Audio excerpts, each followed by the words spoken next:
우리는 어제 그 유월절의 밤이 지나면서 이스라엘 백성들이 애굽에서 나오는 그러한 말씀을 보았습니다. 이스라엘 백성들이 더 이상 애굽에 속하지 않았다라는 것이 어제 말씀에서 우리가 보았던 중요한 게 무엇입니까? 라암세세에서 이제는 더 이상 라암색에 속한 백성이 아니라 숫곳으로 나왔다는 것이죠. 하나님의 장막에 거하는 백성이 되었다라는 겁니다. 오늘 말씀도 구원받은 성도들에게 그냥 그것으로만 끝나지 않는다라는 것을 말씀해 주시는 게 바로 오늘 또 말씀입니다. 오늘 2절 말씀을 보게 되면 이스라엘 자손 중에서 사람이나 짐승을 막론하고 태에서 처음 난 모든 것은 다 거룩히 구별하여 내게 돌리라. 이는 내 것이니라 하시니라 라고 말씀하십니다. 우리가 앞에서 보았던 것과 같이 이스라엘 백성들 외에 애굽에 그런 모든 사람들은 6월절의 밤에 어떻게 됐습니까? 장자 재앙을 맞아서 그 재앙을 다 받게 되었죠. 애굽의 그러한 바로의 아들부터 시작하여서 애굽에 속한 모든 사람, 심지어는 짐승까지도 다 장자 재앙을 받았습니다. 오직 누구만 구원을 받았습니까? 어린 양의 피가 발라진 그 집만을 하나님께서 넘어가셨어요. 그러면 구원받은 이스라엘의 백성들은 어떻게 살아가야 될까요? 오늘 2절 말씀이 너무나도 중요한 말씀입니다. 바로 거기에 대해서 말씀하시죠. 그 구원받은 사람들은 죄에서 살아가라는 것이 아닙니다. 더 이상 그것에 속하여서 살아가는 것이 아니라 처음 난 모든 것, 이스라엘 집에 그 속한 장자들과 또한 짐승들 모두를 막론하고 거룩히 구별하여서 내게 돌리리라고 말씀하시죠. 내 것이라고 말씀하세요. 이는 내 것이니라. 구원받은 것으로서 끝난 게 아니라 구원받은 그 이스라엘 백성은 더 이상 라암셋에 속하지 않는 것처럼 이제 그들은 하나님의 것이 되었다라는 게 바로 하나님이 말씀해 주시는 것입니다. 당자 재앙을 받은 것, 목숨만 구한 게 끝이 아니라는 것이죠. 이제 누구에게 속하냐라는 겁니다. 누구의 것이냐라는 것이죠. 하나님의 것입니다. 하나님의 것. 누가 주인입니까? 하나님이 주인이시죠. 우리 3절 말씀 보십시오. 모세가 백성에게 이르되 너희는 애굽 곧 종 되었던 집에서 나온 그 날 이제는 더 이상 애굽의 종 되었던 집에 속한 자들이 아닙니다. 집에 속한 자들이 아니에요. 그러니까 이제 그들은 죄의 종으로 애굽의 종으로 애굽의 집에 속한 자로 살아가면 안 됩니다. 어떻게 살아가야 될까요? 거룩하게 살아가야 되죠. 거룩하게 구별되이 거룩히 구별하여 내게 돌리라. 이는 내 것이니라. 이게 바로 2절의 말씀입니다. 너무나도 중요한 말씀이죠. 이 말씀은요. 너무나도 중요한 말씀입니다. 그냥 하시는 말씀이 아닙니다. 그리고 그렇게 나온 그들에게 오늘 말씀에서 두 가지를 요구하십니다. 두 가지를 요구하세요. 오늘 말씀을 보게 되면 그 19절 말씀 보게 되면 이런 말씀하십니다. 이것으로 내 손에 기호와 내 미간에 표를 삼고 왼손에다 이렇게 칭칭칭칭 감는 그러한 표시하고 이스라엘 백성들 보게 되면 머리에다 이렇게 함 같은 걸 놔갖고 이렇게 표시를 합니다. 이 말씀 때문에 그러는 거죠. 내 손에 기호와 내 미간에 표를 삼고 또 이것뿐만이 아니라 오늘 16절 말씀에도 또 이게 나옵니다. 내 손에 기호와 내 미간에 표가 되리라. 이것은 표가 된다라는 것은 기억하라는 겁니다. 자카르라는 그런 말입니다. 기억하라. 기억하라. 이게 표시를 하라는 게 중요한 게 아니고요. 기억하는 게 중요한 겁니다. 두 가지를 기억하라고 말씀하세요. 무엇을 기억하라고 말씀하십니까? 유교병을 먹지 말라라고 말씀하시죠. 우리 3절 말씀 보게 되면 너희가 나온 그 날을 기념하여 기억하여 유교병을 먹지 말라. 유교병은 무엇입니까? 누룩이 들어간 떡이죠. 근데 더 이상 이제 누룩이 들어간 떡을 먹지 말라라고 말씀하세요. 무교병을 먹으라고 말씀하십니다. 왜 그렇습니까? 우리가 주일날에도 한번 말씀을 보았었지만 더 이상 이제 누룩에 그러한 속한 자들이 아니라는 것이죠. 묵은 누룩은 내버리라는 게 바로 예수님께서도 말씀하셨던 그 말씀 아닙니까? 예수님께서 그 자신을 반대하였던 바리새인들에게 바리새인들의 누룩을 주의하라. 사두개인들의 누룩을 주의하라. 헤롯 땅의 누룩을 주의하라. 바리새인의 누룩은 무엇입니까? 종교적인 그러한 삶이죠. 형식적으로만 예배를 드리는 것입니다. 형식적으로 너무나도 경건합니다. 그런데 하나님을 사랑하는 그 마음이 그 안에 없어요. 단순히 외식적으로만 예배를 드리고 자신들의 그 경건한 외적인 것으로서만 구원을 받고자 합니다. 그리스도가 없는 믿음 아니라는 겁니다. 그 묵은 누룩을 벗어버리고 잘라내라는 것이죠. 사두개인의 누룩은 무엇입니까? 정말 그것은 형식적인 것이죠. 부활과 또한 영의 그것들은 다 부인하는 자들입니다. 이 세상에 현실적인 것만 봅니다. 예수님을 믿는다라고 하면서도 현실, 내 상황, 내 여러 가지 조건들 그것만 가지고 판단합니다. 하나님께 대하여서 믿는다라고는 하지만 실질적인 믿음은 없습니다. 그게 바로 사두개인들이죠. 그냥 나에게 오늘 살아가는 그것만 도움만 줄 수 있으면 하나님이든 뭐 다른 신이든 상관이 없습니다. 사실은 이게 사두개인의 믿음 아닙니까? 그러한 믿음이 아니라는 겁니다. 그러한 누룩을 다 잘라내라고 말씀하시죠. 헤롯 땅은 무엇일까요? 세상이 주인이죠. 헤롯과 같이 연합하여서 로마와 같이 연합하여서 잘 살고 부자가 되고 명예를 얻고 자녀가 잘 되고 아니요. 더 이상 이게 거기에 속한 그러한 사람들이 아니라는 겁니다. 그러한 유교병을 먹는 것이 아니라 그러한 누룩을 주의하라라고 예수님도 말씀하시고 또한 고린도전서 말씀에서도 우리에게 그러한 묻은 누룩을 다 잘라내라고 우리에게 말씀하시지 않습니까? 더 이상 우리는 누룩을 먹는 자가 아니라는 것이죠. 그래서 7일 동안 1회 동안 무교병을 먹고 아예 누룩은 어떻게 하라는 겁니까? 내 땅에서 보이지 아니하게 하라. 왜요? 하나님의 것이 되었기 때문입니다. 하나님의 것이 되었기 때문이죠. 구원받은 성도, 예수 그리스도의 그 유월절의 그 피로 구원받은 성도는 거룩히 구별하여서 주님의 것이 되는 것은 그냥 단순히 필요한 것이 아니라 반드시 있어야 된다는 것을 오늘도 우리에게 말씀하십니다. 주님 따라가십시오. 주 예수 그리스도로 구원받은 성도는 그 모든 삶의 영역에서도 그리스도가 주인이심을 믿으시기 바랍니다. 그분을 따라가야 됩니다. 계속 말씀하세요. 구원 받은 성도는 반드시 그리스도의 것입니다. 우리 주 예수 그리스도가 주인이 되시는 그 삶을 날마다 기억하십시오. 이 규례를 지키라고 말씀하시는 것은 바로 오늘도 우리에게 말씀하시는 겁니다. 또 두 번째 기억해야 될 것을 말씀하시는 게 있습니다. 우리 12절 말씀 보게 되면 이렇게 말씀하시죠.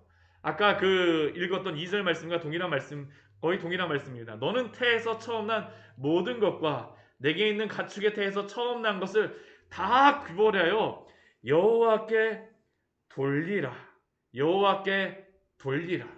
실제로 돌리는 것을 행하라는 겁니다. 행하라는 것이에요. 수컷은 여호와의 것이니라. 다 여호와의 것입니다. 그 예로서 두 가지를 말씀합니다. 우리 13절 말씀 보게 되면 나귀의 첫 새끼를 어린 양으로 대속하라고 말씀하시고 이 나귀와 함께 그 누구를 이야기하냐면 내 아들 중 짐승의 대표가 무엇입니까? 나귀입니다. 그리고 내 아들들도 처음 난 모든 것은 대속하라고 말씀합니다. 대속. 근데 이 말씀 보게 되면 민수기 말씀에도 나귀의 첫 새끼는 다 어린 양으로 대속하라고 말씀하세요. 근데 이 말씀 볼 때마다 의문이 드는 게 있습니다. 아니 나귀만 대속하면 되나? 저는 사실은 이 말씀 볼 때마다 굉장히 의문이었었거든요. 나귀만 대속하면 되나? 아니 나귀보다도 어린 양으로 대속하라고 하는데 나귀보다도 더 귀한 짐승이 무엇입니까? 소잖아요. 소를 대속하라고 말씀하시지 왜 나귀의 첫 새끼를 어린 양으로 대속하라고 말씀하시는가? 이게 사실은 굉장히 중요한 그러한 말씀입니다. 나귀는 어떠한 짐승일까요? 우리가 레위기법에 의하면 나귀는 부정한 짐승입니다. 부정한 짐승이에요. 쪽발이 아니고 되새김질을 하지 않습니다. 사실 나귀는 이스라엘 집안에 키울 수가 없는 짐승입니다. 근데 반드시 나귀가 필요했어요. 왜냐하면 나귀가 그 작으면서도 힘이 셌기 때문에 사람을 태울 수도 있고 또한 짐을 나를 수도 있기 때문이죠. 그 다윗이 탔던 그런 왕이 탔던 짐승이 무엇입니까? 나귀입니다. 근데 문제는 무엇입니까? 나귀는 이스라엘 백성들에게 합당한 짐승이 아니에요. 부정한 짐승입니다. 키우면 안 됩니다. 어떻게 하는 것이죠? 그러니까 어린 양으로 대속을 하죠. 부정한 짐승을 집안에 거두기 위한 방법이 바로 대속입니다. 대속이에요. 부정한 나귀를 대신하여 어린 양으로 대속할 것이요. 그런데 잘 생각해 보십시오. 우리가 어떠한 자들입니까? 사실 우리는 하나님의 집에 거할 수가 없는 사람들이죠. 우리가 어떻게 하나님의 집에, 하나님의 나라에 대한 소망을 가지고 살아갈 수 있습니까?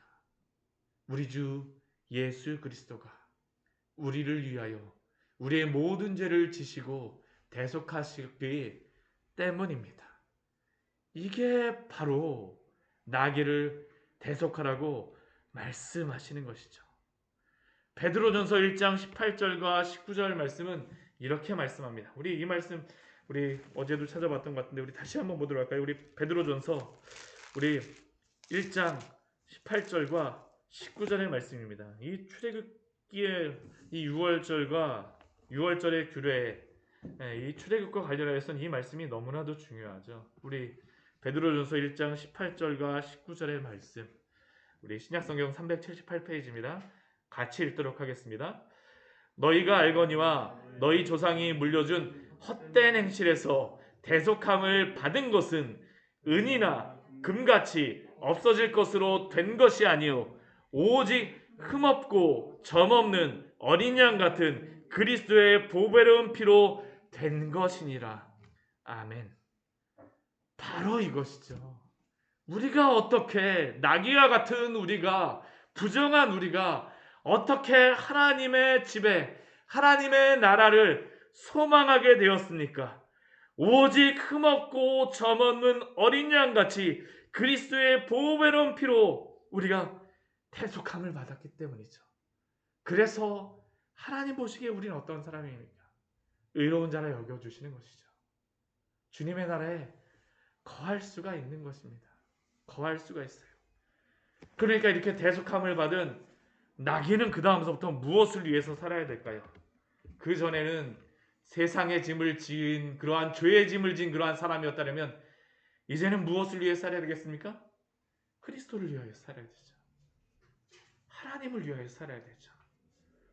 우리 누가복음 19장 30절 31절 말씀 보게 되면 예수님께서 예루살렘에 들어가실 때에 그 제자들에게 이렇게 말씀하시죠.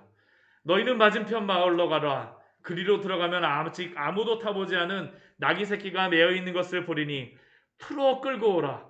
만일 누가 너희에게 어찌하여 푸느냐 묻거든 말하기를 주가 쓰시겠다 하라 하시매. 나귀 새끼여서 예수님을 그 등에 맬 수 있는 것이 아닙니다. 나귀 새끼조차도 어떻게 됐을까요? 어린 양으로 대속받은 것이죠. 그렇게 대속받은 나귀는 무엇에 사용되는 것입니까? 그리스도를 태우지 않습니까? 그것을 예수께로 끌고 와서 자기들의 겉옷을 나귀 새끼 위에 걸쳐놓고 예수를 태우니 더 이상 세상 짐, 세상의 죄를 메고 살아가는 것이 아니라 그리스도를 위하여서 살아가십시오. 그리스도가 바로 우리의 주인 되셨음을 오늘도 우리에게 말씀하십니다. 우리는 더 이상 세상에 속한 자들이 아닙니다. 그리스도를 인하여 구원받았다라는 것은 주의 영광을 위하여 거룩함으로 살아가라고 오늘 우리에게 말씀하심을 기억하십시오.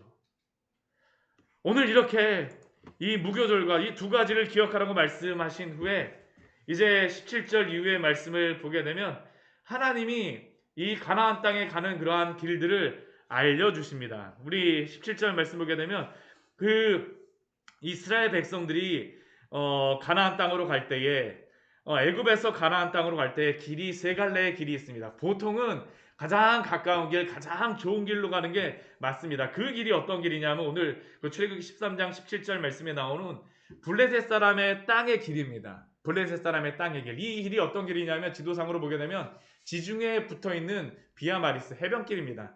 해변을 이렇게 따라가는 길이 바로 블레셋 사람의 땅의 길입니다.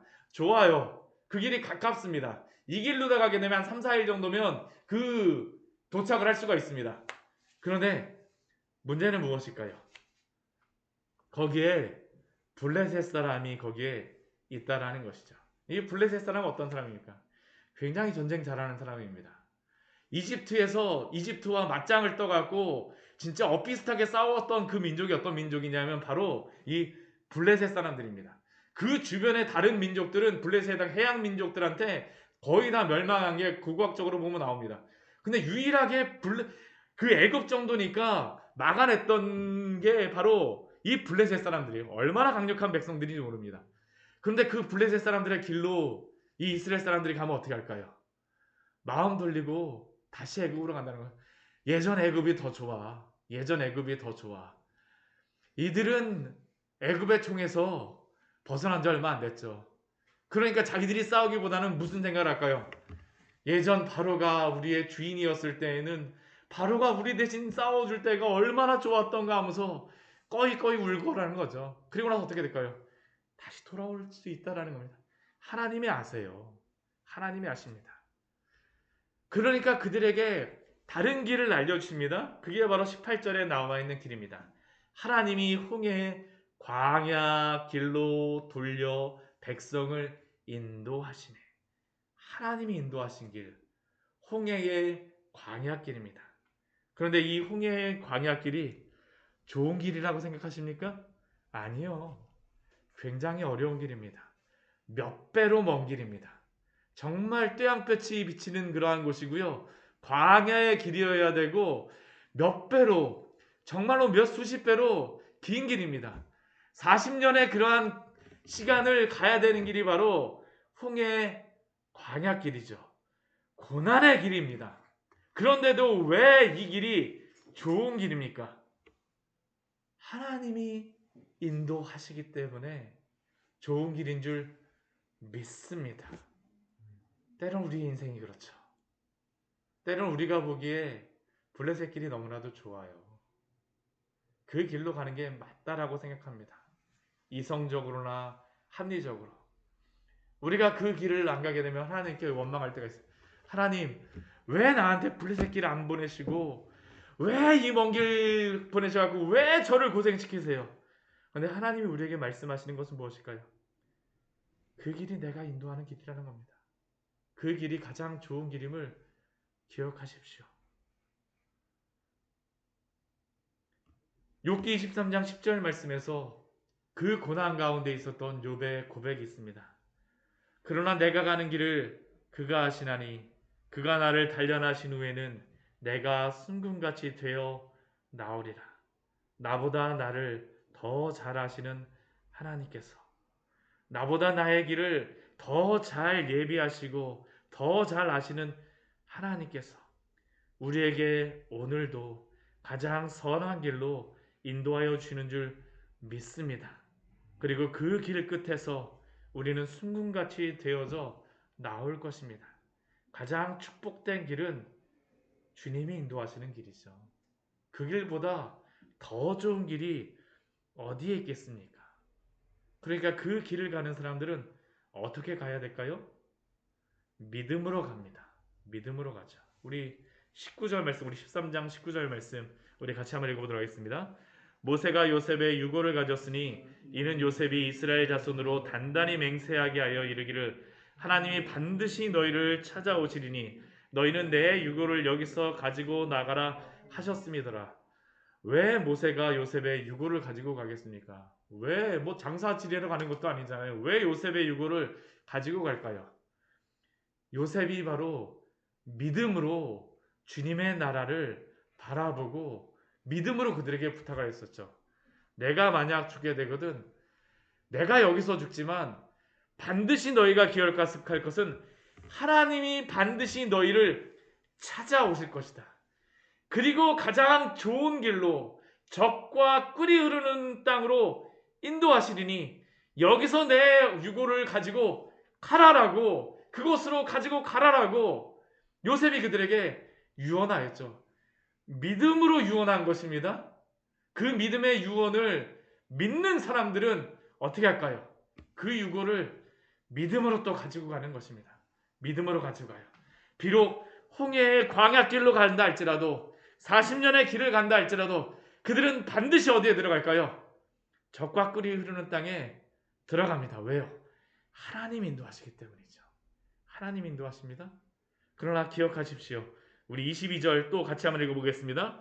낮에는 구름기둥 밤에는 불기둥이 백성 앞에서 떠나지 아니하리라.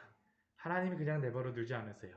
고아와 같이 내버려 두시지 않으시고 오늘도 낮에는 구름기둥으로 밤에는 불기둥으로 우리를 인도하여 주실 줄 믿습니다. 같이 기도하도록 하겠습니다.